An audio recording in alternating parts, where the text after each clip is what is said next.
வணக்கம் மக்களே. இன்னைக்கு வந்து நம்ம ஐயப்ப சாமி வந்து மாலை போறதை பத்தி தான் பேச போறோம். பெரும்பாலும் பாத்தீங்கன்னா இன்னைக்கு வந்து தமிழ்நாட்டுல முழுவதும் எல்லா பக்கத்தும் வந்து மாலை வந்து கார்த்திகை 1ஆம் தேதியில இருந்து போட்டுட்டு இருக்காங்க. அதாவது நவம்பர் 16ஆம் தேதி கார்த்திகை வந்து தமிழுக்கு 1 அப்பல இருந்து எல்லாருமே மாலை போட்டுட்டு இருக்காங்க. விடிய கால ஒரு 3 மணில இருந்து வந்து மாலை போடுறதுக்கு எல்லாருக்கும் வந்து வேலை நடந்துட்டு இருக்குது.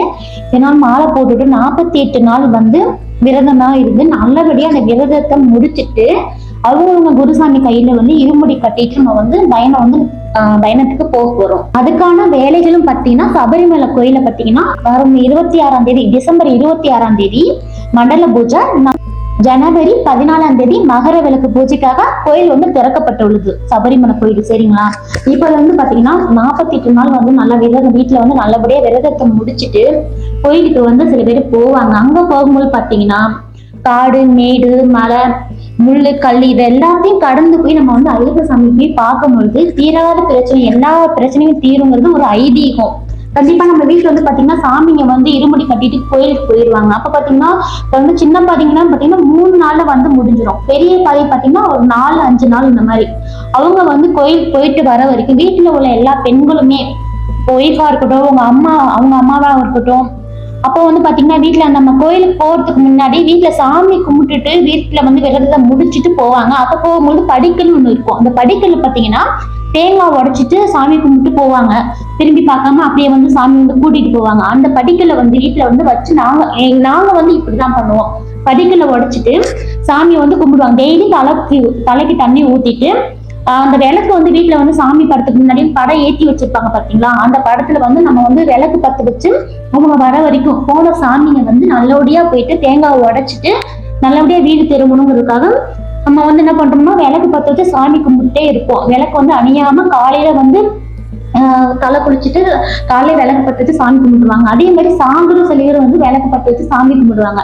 இதே மாதிரிதான் வந்து நாங்களும் இது மாதிரிதான் வந்து பண்ணுவோம். அதே மாதிரி சாமிங்க வந்து வந்ததும் சொல்லிடுவாங்க, போன் முன்னாடியே சொல்லிடுவாங்க வரோம் அந்த மாதிரி வந்துட்டு இருக்கோம் கிட்டத்துல நெருங்கிட்டோம் சொல்லும்போது நம்ம வந்து என்ன பண்றோம்னா வீட்டுல வந்து அதுக்கான பூஜை எல்லாம் வந்து ரெடி பண்ணணும். வீட்டுல வந்து பால் இதெல்லாம் வந்து வாங்கி வச்சிருவாங்க. அந்த மாலையை வந்து கலட்டி பால் கூட தான் போடுவாங்க. அதனால பாலை எல்லாமே வந்து வாங்கி வச்சிருவாங்க. இந்த சாமிங்கெல்லாம் போயிட்டு நல்லபடியா அந்த நெய் தேங்காய் வந்து உடைப்பாங்க. அந்த உடைச்சு அந்த பார்க்கும்போது அவ்வளவு சந்தோஷமா இருக்கும். அவங்களுக்கு வந்து இங்க உடனே போன் வரும். நாங்க அதுதான் வந்து வீட்டுல உள்ள கொஞ்சம் பெண்கள் எல்லாமே அதுதான் சாமிகிட்ட வேண்டிக்கிறது. என்ன தப்போ சரியா இருந்தாலும் சாமி நீ தான் வந்து பார்த்துக்கணும் அப்படின்னு சொல்லிட்டு அந்த தேங்காவை உடைக்கும் போது பாத்தீங்கன்னா அந்த தேங்காய் வந்து நல்லா அப்படியே நல்லா இருக்கும். தேங்காய் வந்து யாருக்குமே இது வரைக்கும் ஐயப்பன் சாமி வந்து யாருக்குமே இந்த ஒரு தவறான இது நடந்தது இல்லை. நல்லபடியா தேங்காய் வந்து உடனே போன் பண்ணி சொல்லுவாங்க. அப்ப எங்களுக்கு ரொம்பவே சந்தோஷமா இருக்கும். அப்ப அந்த என்ன பண்ணுவோம், அந்த தேங்காய் அப்படியே எடுத்துட்டு வருவாங்க. தேங்காய் என்னன்னு பாத்தீங்கன்னா நாங்க இங்கிருந்து நம்ம இருமுடி கட்டும் பொழுது அந்த தேங்காய்க்குள்ள வந்து அரிசி அந்த காணிக்க காசு இது வந்து நெய் எல்லாமே ஊத்துவோம். அதுக்கு பேர் தான் நெய் தேங்காய். அது வந்து எதுக்கு ஊத்துறாங்க, அந்த நெய் வந்து எதுக்கு ஊத்துறாங்க, அந்த அரிசி எல்லாம் எதுக்கு போட்டு இதெல்லாம் வழி அனுப்புறாங்க அப்படிங்கறத நான் இன்னொரு வீடியோ நான் வந்து சொல்றேன். தெளிவா கேட்டுட்டு நான் சொல்றேன். அது வந்து வீட்டுக்கு வந்து அந்த நெய் தேங்காய் உடைச்சிட்டு அந்த தேங்காய் எடுத்துட்டு வீட்டுக்கு வருவாங்க. அந்த அந்த அந்த நெய்க்குள்ள வந்து நம்ம அரிசி எல்லாம் போட்டு பாத்தீங்களா, அந்த தேங்காய் வந்து நம்ம வந்து அந்த தேங்காய் வேஸ்ட் பண்ணாம அது வந்து தேங்காய் திருவி நம்ம வந்து அந்த பொங்கல் வீட்டுல வந்து பொங்க வைப்பாங்க.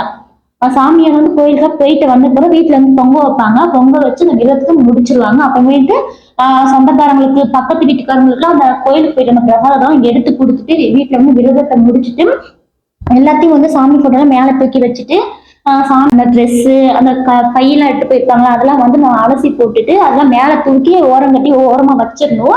அதுவும் சாமியை சரணம் பண்ணிப்பான்னு சொல்லிட்டு எல்லாமே வந்து எடுத்து வச்சிருவாங்க. மேல எடுத்து வச்சுட்டு ஒரு 2-3 நாளுக்கு அப்புறம் தான் வந்து கவுச்சி இந்த மாதிரிலாம் தான் புழங்குவாங்க. எனக்கு எங்க வீட்டுல வந்து நாங்க இப்படிதான் வந்து நான் எப்பவுமே வந்து இந்த மாதிரிதான் இருப்போம். ரொம்ப பயமத்தியா இருப்பாங்க.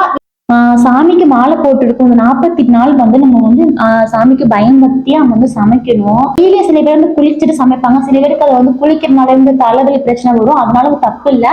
தலைக்கு வந்து நீங்க வந்து குளிக்க முடியாட்டியும் நீங்க தலையில தண்ணி தெளிச்சுட்டு மேல குளிச்சுட்டு கூட நீங்க மனசு நம்ம சுத்தமா இருந்தா போதும். எல்லாரும் நீங்களும் மாலை போட்டிருப்பீங்கன்னு நினைக்கிறேன். கண்டிப்பா வந்து ஐயப்பன் சாமி கூட நமக்கு வந்து துணை இருப்பாங்க. நல்லபடியா மாலை போயிட்டு வாங்க. இது எல்லாத்துக்குமே நல்லது நடக்கும். ஐயப்பன் சாமி நம்பி நீங்க போயிட்டு வாங்க. அவ்வளவுதான் ஃப்ரெண்ட்ஸ். எல்லாத்துக்கும் சாமியே சரணம் ஐயப்பா.